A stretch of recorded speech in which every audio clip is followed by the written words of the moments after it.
আসসালামু আলাইকুম, সবাই কেমন আছেন? আশা করছি সবাই ভালো আছেন। তো এই যে ইদানিং যে চলতেছে বাংলাদেশে, যারা বুঝতেছেন না তাদের উদ্দেশ্যে একটা কথা, যে যারা এখনো উত্তেজিত আছেন, এই সোশ্যাল মিডিয়াতে বিভিন্ন ধরনের উস্কানিমূলক পোস্ট দিতেছেন, তাদের জন্য বলি যে বাংলাদেশকে নিয়ে এই যে ষড়যন্ত্র চলতেছে, এটা কিন্তু আপনারা সবাই বুঝতে পারতেছেন না। কিছু মানুষ বুঝতে পারতেছে, যারা কিনা চুপচাপ আছে এবং বলতেছে যে আপনারাও চুপচাপ থাকেন। সব সময় কিন্তু সব কথা বলার জায়গা না। এখন মনে করেন যে যে পরিস্থিতি, এই পরিস্থিতিতে চুপচাপ থাকাটা হচ্ছে সবচেয়ে বুদ্ধিমানের কাজ। কারণ কি, একটা জিনিস খেয়াল করেন যে এই যে ধরেন ছাত্রদের আন্দোলন দিয়েই বলি, ছাত্রদের যে এই আন্দোলন চললো, এই আন্দোলন কিন্তু একটা মানুষ ভুল চিকিৎসায় মারা গেছে, সে হসপিটালের দোষ, হসপিটাল পর্যন্তই থাকার কথা। যে ডক্টর এই চিকিৎসা করছে সে ডক্টর পর্যন্ত থাকার কথা। সেখানে সেই আন্দোলনটা ডক্টর পর্যন্ত না থেকে, সে হসপিটাল পর্যন্ত না থেকে, সেটা কয়েকটা কলেজ না, শুধু 25টা 30টা কলেজ মিলাইয়া সেই আন্দোলনটা ছড়ায় গেল।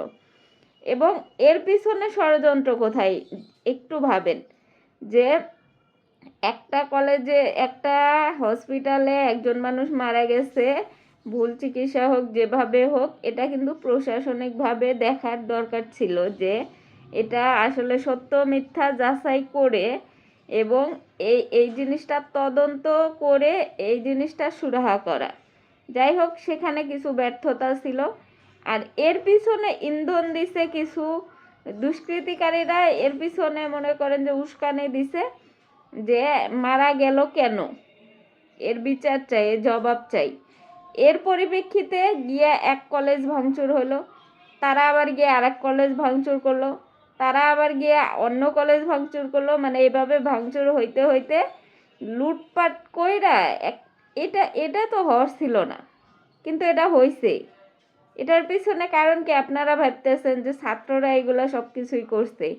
ছাত্ররা তো, এই যে অনেক ছাত্ররা বলতেছে আমরা জানি না, আমাদের কলেজের কোনো ছাত্র যায় নাই, কিন্তু এরা কারা গেছে? এই যে আন্দোলনগুলা করছে, আর এই যে আন্দোলনের সময়ই তো আপনারা মিডিয়ার ফুটেজগুলা দেখবেন যে ছাত্ররা বলতেছে এ ভিতরে অনেক মানুষ আটকা আছে, 2জন মানুষ মারা গেছে, ওইদিকেও অনেক মানুষকে মারছে, অনেকে হাসপাতালে নিছে, 3জন মারা গেছে, 4জন মারা গেছে। মানে এইগুলা বইলা বইলা যে আন্দোলনটাকে, একটা ছোট্ট আন্দোলনটাকে কিভাবে বড় করে ফেলছে এবং রাস্তাঘাট সব কিছু বন্ধ করে দেওয়া হয়েছে। এই যে অমুক জায়গায় 2জন মরছে, তমুক জায়গায় আহত হয়েছে, অমুক জায়গায় আমাদের কলেজের ছাত্রদেরকে আটকা রাখছে, এগুলা বইলা বইলা যে উস্কানিগুলা দিছে, দেওয়ার পরে সাধারণ ছাত্ররা যারা, তারা তো এটা সত্যি ভেবে নিছে, তারা তো আর যাচাই করে নাই, সত্যি ভাইবা তো তাদের পিছনে দৌড়াইছে। মানে এখানে ব্যাপারটা হয়েছে যে চিলে কান নিয়ে গেছে, এখন কানের পিছে দৌড়াইছে সবাই। আসলে কানে হাত দেয় নাই যে আসলে কান আছে কি না। আর এই যে কে বলছে চিলে কান নিয়ে গেছে, তারে আর কেউ ধরতেছে না, জিজ্ঞেস করতেছে না যে আসলেই চিলে কান নিছে কিনা, না নিয়ে আপনারা চিলের পিছনে দৌড়ানো শুরু করছেন। এই যে একটা গেল, এর পিছনে কারা কাজ করতেছে এটা সবার কাছে স্পষ্ট, সবাই জানে যে কারা এগুলো করতেছে। এই সামান্য আন্দোলনটাকে লুটপাট পর্যন্ত, সহিংস পর্যন্ত নিয়ে গেছে। এই যে ফুটেজগুলা, মারামারি যে লুটপাটের ফুটেজগুলা, এগুলা কিন্তু বিশ্ব দরবারে যাইতেছে। আপনারা যে জাতিসংঘ বলেন, যে বিশ্বের বড় বড় রাষ্ট্রগুলা বলেন, বিশেষ করে এই যে যারা ভারতীয়রা এই জিনিসগুলাকে মিডিয়ার সামনে, বিশ্ব দরবারের সামনে এমনভাবে উপস্থাপন করতেছে যে এই জিনিসগুলা দেখা মানুষ বলতেছে আপনারা কিন্তু জানেন যে এখানে তেমন কিছু হয় নাই, কিন্তু বাহিরের কান্ট্রিগুলোতে এগুলা নিয়ে খুব চর্চা হইতেছে যে বাংলাদেশটা উচ্ছনে গেছে। একটা জিনিস খেয়াল করেন, আমি ব্যক্তিগতভাবে শ্রীলঙ্কার নেপালিদের সাথে আমার ফ্রেন্ডশিপ আছে, তারা পর্যন্ত আমাকে জিজ্ঞেস করছে যে বাংলাদেশের পরিস্থিতি কেমন। আমি যখন বলছি না আলহামদুলিল্লাহ ভালো আছে, তারা বিশ্বাস করতেছে না। তারা বলে যে না নিউজে তো এটা দেখায় না যে বাংলাদেশ ভালো আছে, বাংলাদেশ তো অনেক খারাপ হয়ে গেছে। তো এই যে চিন্তা করেন, সামান্য শ্রীলঙ্কা নেপালের মানুষই জানে যে বাংলাদেশে এখনো অরাজকতা চলতেছে, এখনো এরকম উচ্ছৃঙ্খল পরিবেশ আছে। তাইলে মনে করেন ইউরোপ আমেরিকার দেশগুলোতে কেমন নিউজ চলতেছে। এটা গেল, এটার সাথে সাথে আপনারা চিন্তা করেন যে এটা কেন হয়েছে।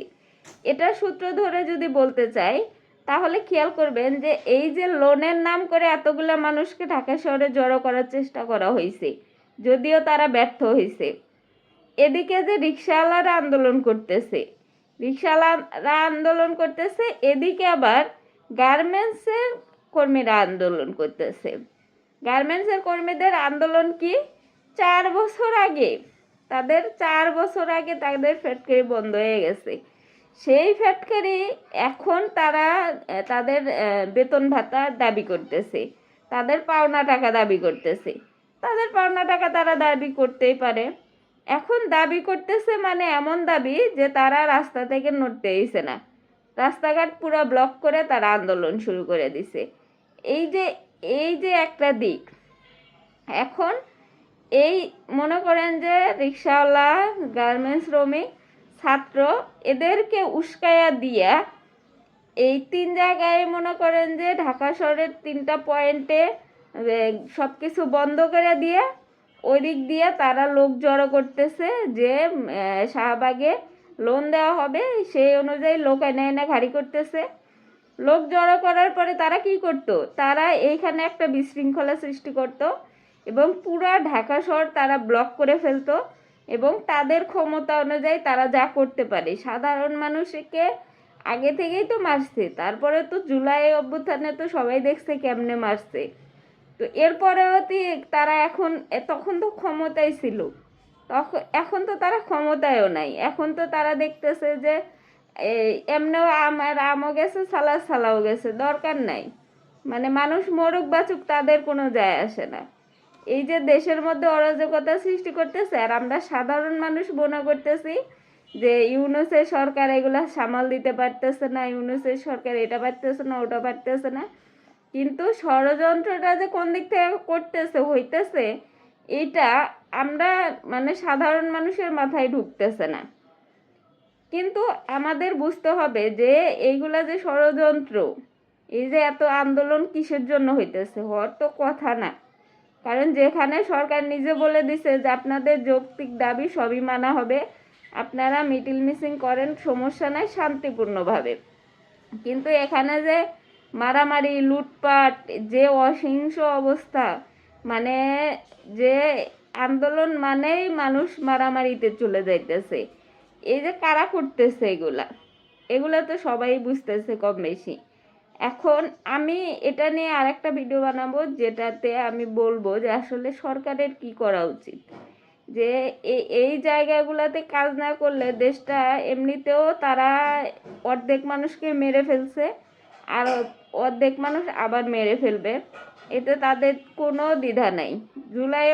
জুলাই মাসে যে ম্যাসাকারটা হয়েছে, এরকম ম্যাসাকার আরও 2-4টা হলে এই আওয়ামী লীগ বা এই ফ্যাসিবাদীদের কোনো সমস্যাই হবে না।